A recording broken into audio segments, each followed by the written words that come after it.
My boyfriend doesn't want me drinking during the week, and I mean a single glass of wine, so he says. Me, 30 female, him, 27 male. I'm going to call him Dave for this post. I'm not even sure where to start. It was such a great Thursday. I got home from work, and Dave and I went shopping and got a few things for dinner. Shrimp, salmon, and asparagus. One of my favorite meals. What goes well with this meal? A glass of wine. When I asked my boyfriend if he could go get a small bottle of my favorite wine so we can have a glass with dinner, he said no. I was sort of thrown off by his response, and I asked him why. He said, quote, "You shouldn't be drinking on a weekday." I said, "Pardon me?" Then his response was, quote, "Your family are alcoholics, and I don't trust your family genes." I was livid. Okay. My dad used to be a heavy drinker, but he no longer is. And even so, how does that have to do with how I am with it? I've never abused alcohol before. I haven't even had a glass of wine with dinner for as long as I can remember. I've been living on my own since I was 15. He's been living with me for about 3 years. I said to him that I'm a grown-ass woman, and if I want a glass of wine with my dinner, I'm more than welcome to do so. And it's not his choice to have a say. And honestly, if he doesn't like that, then I feel like maybe he should move back to his dad's. Who gets mad for someone wanting a glass of wine with dinner? He ended up getting very angry and stormed off to his dad's house. In the end of all of this, the perfectly cooked dinner was left out and no one had dinner tonight, and he will be staying at his dad's now. Am I the asshole?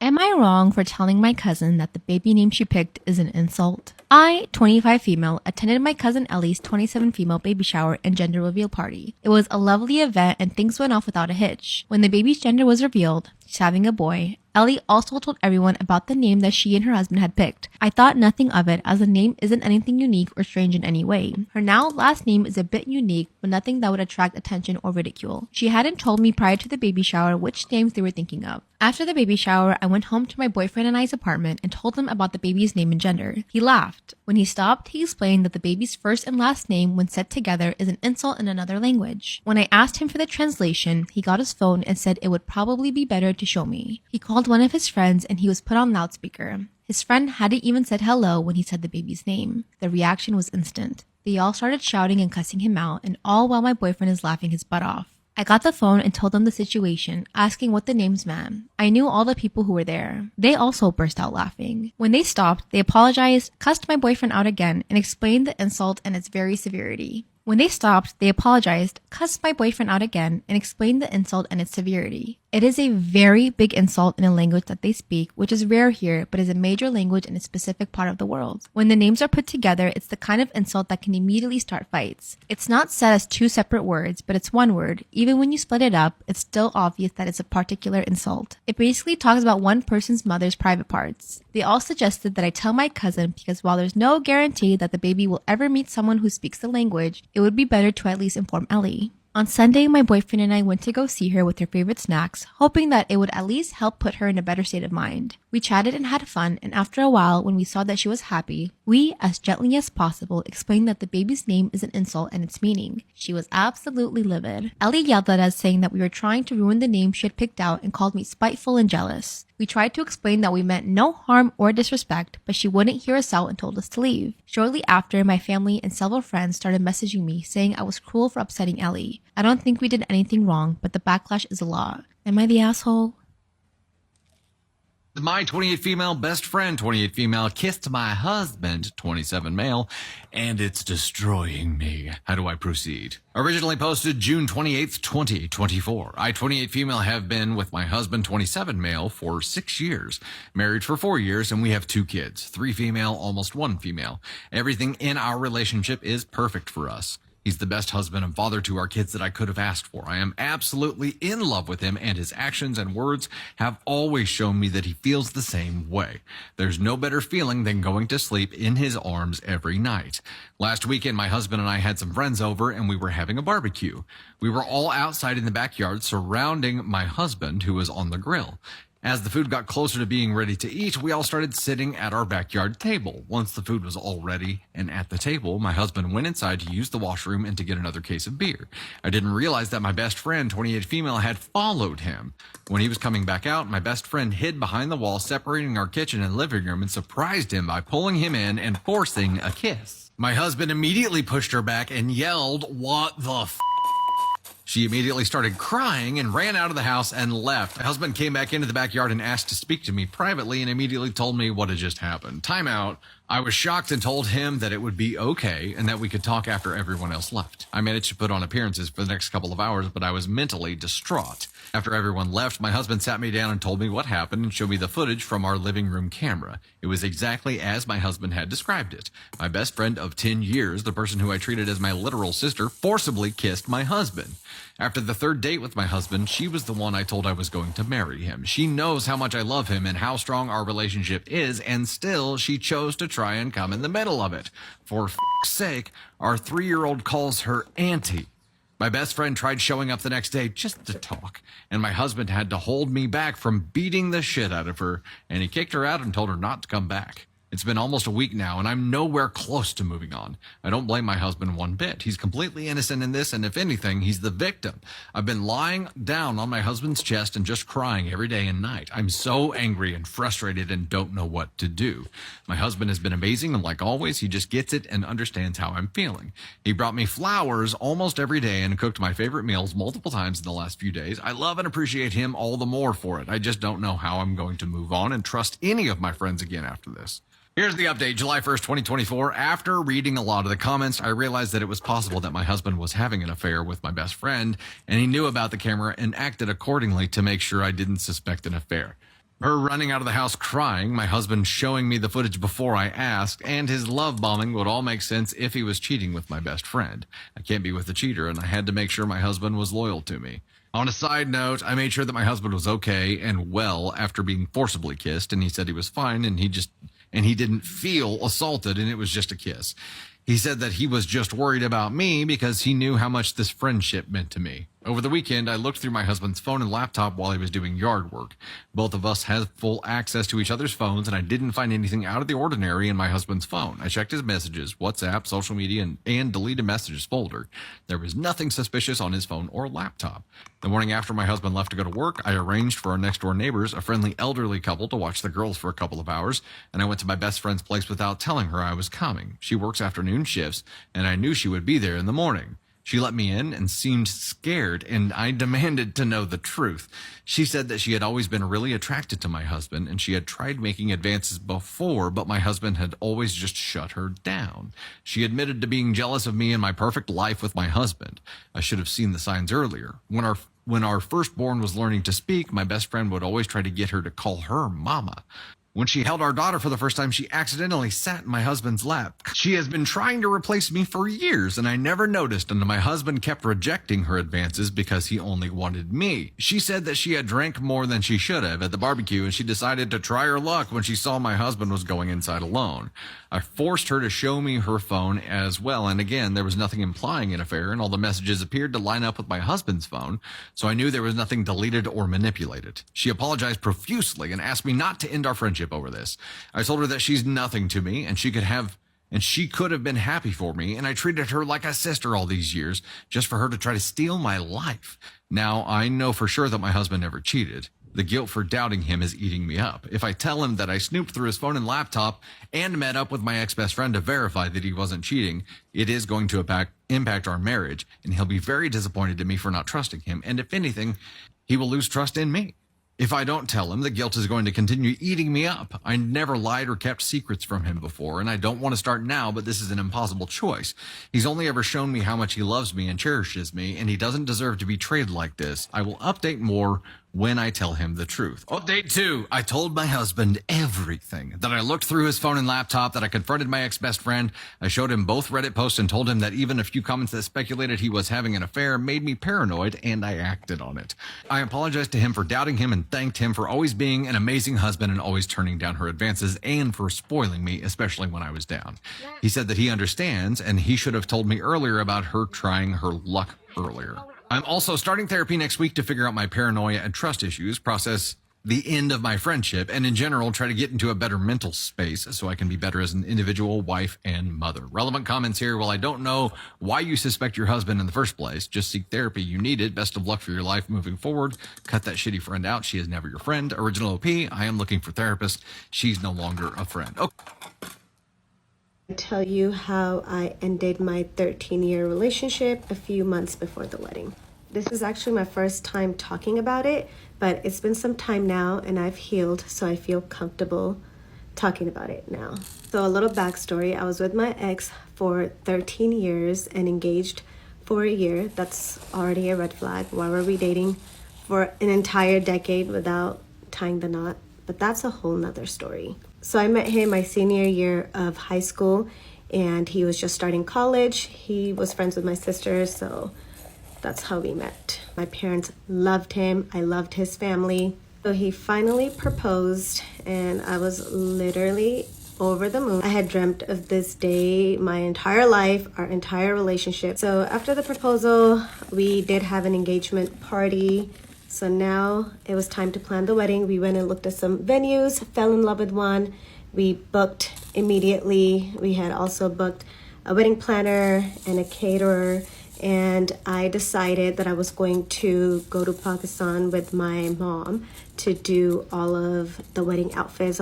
So I was in Pakistan for 3 weeks and I ordered all my clothes and also was almost finalizing his stuff. My mom was going to stay longer to finish up everyone else's. So now I get to Dubai from Pakistan and I had a few hour layover there. So I'm literally just bored out of my mind. The funny thing was that I was messaging him and it was kind of taking him long to reply, and I'm thinking there was a 12-hour time difference, so I'm like, he should be like in bed. So I'm like, hello, where are you?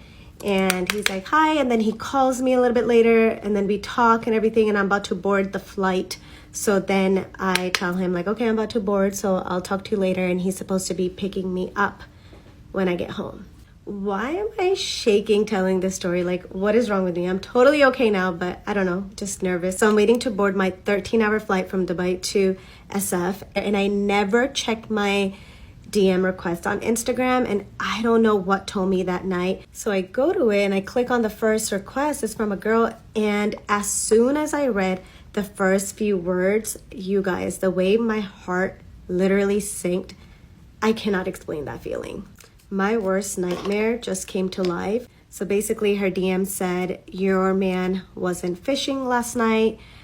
He was with me. We went to a bar to get a drink. Nothing happened between us, but I realized that he was engaged. I'm so sorry. I just looked at your Instagram. You look like a beautiful person, and I just wanted to let you know. And he was posting that he was fishing on his Instagram stories, so that's why she said that. I couldn't believe that this is happening as I'm getting ready to board my flight after just ordering my wedding outfits. My bachelorette party was booked.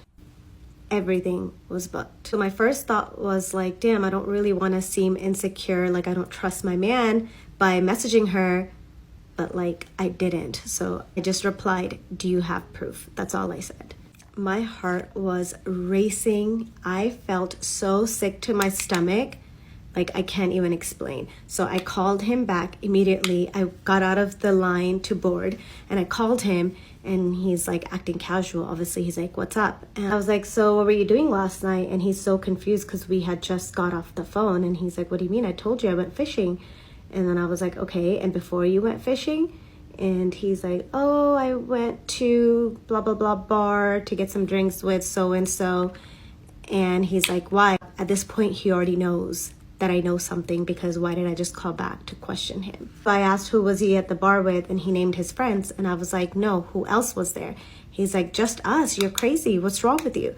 And I was like, no, there was a girl there. Who was the girl? He's like, oh, that's my friend's friend. I'm trying to get him to say the name. He's acting like he doesn't even remember the girl's name. He's saying some random names. And then in this time, I go back to her page to look at her, and I saw that he was following her. And then after I talked to him, I see he goes in and follows her. So I'm like, oh, so you do know who I'm talking about, and you were following her until now you just went in and followed. So I just hung up because I knew I was about to turn into a completely different person, and I was at the airport. So I hung up on him, waited for her to send me proof. And I'm like getting so scared and hoping that the flight gets a little delayed so I get the proof before I hop on this flight. So then she sends me a random picture that she's in his car, and he has a Tesla, and I recognize his car and his hand. So I knew it was him. He is like messaging me, he's calling me, he's blowing on my phone. So I answer him and I'm like, so why was the girl in your car? And you guys, the story he made up as to why this girl was in his car, like, he goes, oh, that was so-and-so's friend, and she's never rode in a Tesla. She wanted a ride, so I just like drove her to the bar. You are not in a Bugatti, okay? His lies were just getting worse and worse. He even had his friend, who is the biggest liar that I do not trust, send him a message saying, oh, that was so-and-so. So he's showing me screenshots like, look, he knows I would never do anything like that. And I'm like, okay, you want me to believe this liar? You guys, if I did not have proof, the way I would have believed him, because the way he was manipulating me and telling stories, he's like, you know, I always run into your friends every time I'm out, which is true. He's like, you really think I would take some girl out to a bar knowing that I run into your friends all the time? And in my head, I'm like, he's got a point there. I don't think that if he was doing that, he would be at a bar. He would like go to someone's house. So I'm like, She had also sent me another picture, so I knew that them two were at the bar. But then I knew he was making up this whole story. He was lying. But if I didn't have that proof, I would have believed him because his lies were so believable. He's like, I would never do that to you. Are you insane? Someone is lying. They don't want us to be together. You're crazy. I just tell him, I cannot believe you, and I'm done. We were getting ready to board, so I had to get off the phone. So he's blowing up my phone, sending texts, calls. I'm just ignoring it. And the girl sent me more messages. So I was fully aware of everything going on. I just sat in the plane and I was just numb. Like, I was shocked. I was numb.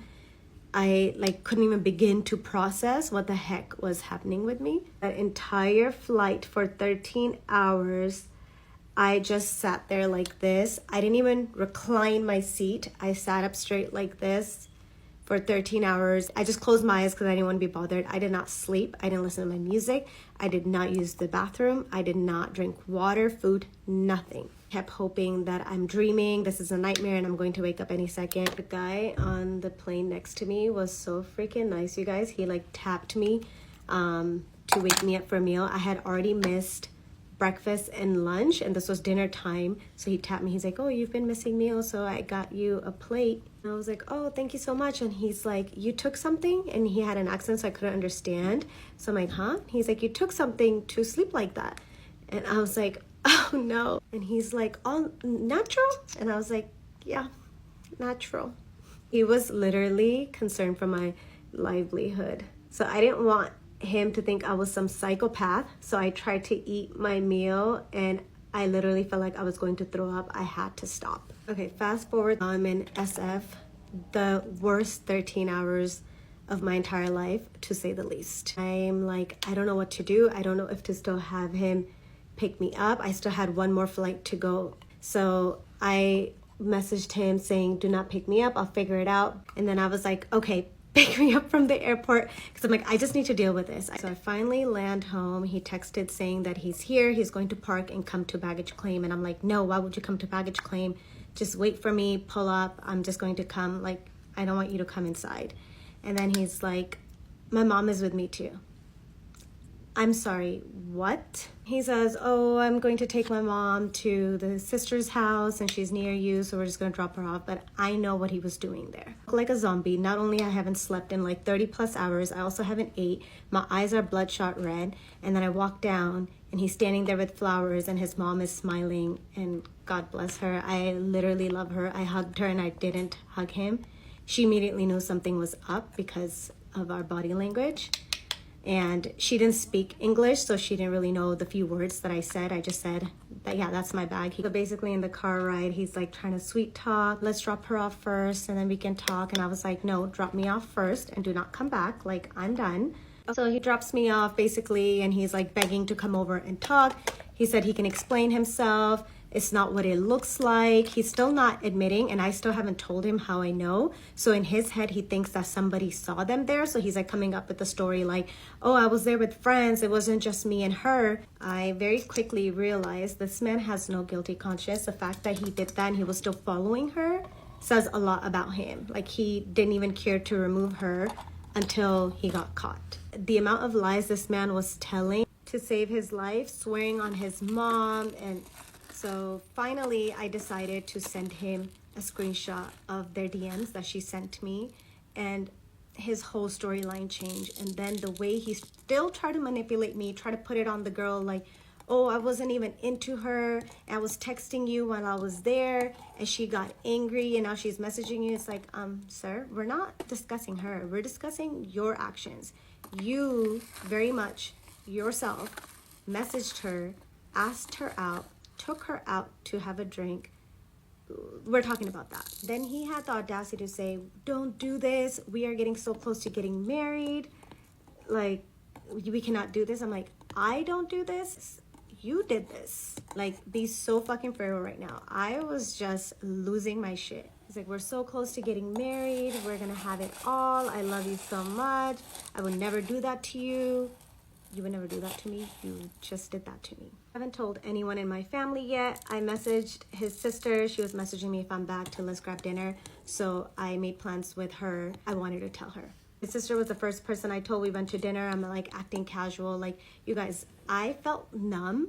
I couldn't even process what was happening. Like, it was just not even clicking, like what was happening with me. Finally at dinner, she could tell my voice was cracking up. And then I just told her what happened. And she's like, oh my God, I'm so sorry. He's so stupid. I'm going to slap him. No. And I was like, no, I'm just telling you this because I don't think I can move past this. She's like, no way. Things like that happen, but there's no way. And she's also trying to justify his actions by blaming the girl. I'm like, the girl doesn't owe me anything. He owes me his entire life. And he messed up. Obviously, his sister was having a hard time believing that I was being so real because she could never imagine her brother doing that because he was a great brother. He was always in good light in front of them, so she could have never even imagined. But I was like, no, he admitted, and I have proof. And I cannot move past this, so I'm just telling you, like, I'm done. And she just thought I was just, like, saying it. I wasn't actually going to be done. Neither was he. He's like, no way, don't do this. We have so many years under our belt. We have the rest of our lives. Like, I will fix everything. I will do anything. I will... Guys, I was just done. Like, I cannot believe few months before our wedding, you would do this to me. We were doing so good for so many years, or as I thought. And in our happiest times, you could step out like that. I have no doubt that you will do this once we're married and have kids and when life becomes harder. I just felt like it was a sign from God. I'm like, literally 3 months before the wedding, what are the odds? A girl has never reached out like this and gave me solid proof. This is a sign. Take it and run with it. Do not go through with this wedding. He's like begging to come see me and I'm saying, no, I'm done. I never want to see you again. We're writing essays. When I say essays, like, you know, the iMessages get so long where you have to click on the arrow to go into the PDF. That's how long our messages were. And this went on for months. So I took it slowly. I didn't remove him from social media. I just muted him and I just didn't get on TikTok and Instagram for months. And I was posting nothing but wedding content. And right after I got on that flight, I went silent for months. So everyone was like, where's Aaliyah? What is going on? So then I tell my sister after a few days of me processing it and I realized like I'm done. And I told my older sister, she just was in complete shock. She started crying with me and she's like, I'm so sorry. What are you thinking? What do you want to do? And I was like, I'm done. There's no moving forward from this. I want you to call mom and tell her to stop the wedding planning. She was messaging me like, hello, I need your approvals on things. And I wasn't responding to her. So I was like, before she goes any further with the wedding clothes, I need her to stop. She's like, are you sure, sis? And I'm like, yes. I wanted my mom to know immediately. I wanted family to know. So, because there was no going back. I didn't want to fall for his lies. Then we called my mom and told her. We made sure my mom's sister and brother were with her because my mom is like loses her shit. And sure enough, she was crying and screaming. She was in shock. She literally loved him like her own. And then my mom told my aunts and then my cousins. Then everyone's like reaching out to me. And I literally did not want to talk to anyone. I did not get out of bed. I would not eat. And my older sister was literally like such an amazing support system. She would just sit there with me, like try to talk me through things, and we would just sit in silence for hours. My friends would come over and we would just sit in silence because I felt like someone died because I literally felt like I couldn't move on. I was so heartbroken. Right when I thought I could have it all, it was like taken away from me in like a heartbeat and I could not accept it. And he had the keys to my house, and he knew my parents' like work schedule. My mom was out of town, my sister was not in town, so he just showed up, and I was at home working. And I told him I'm gonna call the cops if he doesn't leave. Like, he can't just pull up. He tried to talk. I said, no, I'm done. I don't want to talk. I said everything I wanted to say, and he's still trying to make it work. And I was like, there's no going back. He literally couldn't accept it because he never thought that I would leave him. He did come over another time with flowers, and at the time my two best friends were at home, and we were just prepping food, and he just walked in. And it was so awkward, and I told my friend, you need to tell him to leave, like, I'm going to lose my shit. And then she like locked him out, and I told him, you cannot come here, we are done, there's no working this out. And then he's sending flowers to my house, he's begging my dad, he's begging my sisters, my cousin, he's DMing my friends. And this went on for like 2 years, and his family is begging me, and I loved his sisters, I loved his family, but it's like, you guys are not going to live with this for the rest of your life. It's like me that will have to suffer. So I had to make a decision for myself that I do not want that life for me. Like, I was so 100% genuine and kind and loving in that relationship, and I deserve the same. If I don't know my worth, a man won't. So I was like, I have way too much self-respect for myself to let him do me this dirty. A year passed, and he's still just like literally delusional. He's like, enough time has passed. Come on, let's talk this out. This is not over yet. And I'm like, what? Like, this is so over. You are crazy. And then after some time, he was started calling me from blocked calls, and then it stopped. And then he messaged my friend, like, is there anything in the world that I can do to just have a conversation with her? And I said, no, I am done. Like, I put up with so much in that relationship, but that was my final straw. And when a woman says she's done, she is done. You have broke all trust. There's no trust in this relationship, and we're supposed to just act normal and get married in a couple months. Like, I was like, you're literally a psychopath. Like, I cannot move on. I seriously thought I would never be able to get over it because he was my entire world, and I felt like my world just came crashing. Like, I felt suffocated, that I'm literally going to die. I just couldn't imagine that I would be able to heal from something like that. But when they say time heals everything, I swear time heals everything. Like, now I wish I could go back to my old self, broken down, thought I couldn't move on even a day. I couldn't eat. I was always so nauseous. I was so miserable. I wish I could go back and tell myself, you're going to be okay. I would literally watch TikToks of girls talking about their relationship and going through similar situations, and it would make me feel so good and would give me hope that one day I will get there too. And the way sad music just was my therapy, and like listening to a good old sad song got me through it. It was so bad where I couldn't focus on anything. I couldn't do anything. My sister got puzzles for me, and puzzles was literally the only thing that I was able to just focus and forget about everything else. I would literally be up till 5 a.m. just finishing a puzzle. That was like the only thing that held my focus for like months. Yeah, it was really hard to accept, but I am so happy that I made that decision because no one deserves to go through that. And with time, the amount of clarity I got, and when you step out of a relationship, then you realize everything that was wrong with it. And I was just like so happy and counting my blessings that I found out before I got married than to be stuck in a shitty marriage. Slowly, I just had to redirect my energy in life into things and learning to be myself again. And I felt like I kind of lost myself. So I was like, okay, it's time for me to do everything that I love for me and not for anyone else. And then that's when I got really hooked on creating TikToks, and TikTok became like and still is like my creative outlet that I can forget about everything else, and I have so much fun doing it. And now the peace I feel sleeping at night, knowing no one is out there embarrassing me, you guys, nothing is worth losing that peace over. To end this on a lighter note, I feel like I get a second chance to do it all over again. Like, I was in a relationship my entire 20s. I do feel sad about that at this big age now, I have to go out there and date. Like, don't even get me started. Like, what do you mean? I never actually dated before. It was not a thing back then. So now I'm like, at this big age, I'm supposed to do that. I have like no dating phases in me, even though I never went through a dating phase. The silver lining in all of this is that I get to do this my way. I have full control of my life, and no one is going to come and take that away from me. My peace, my confidence. I have so much clarity now of what I want out of a relationship or a man, and until I get exactly that, I am not settling for a man. There's so much more I can say, but I think I'll end it here. I think you guys get the gist of it. And girly pops,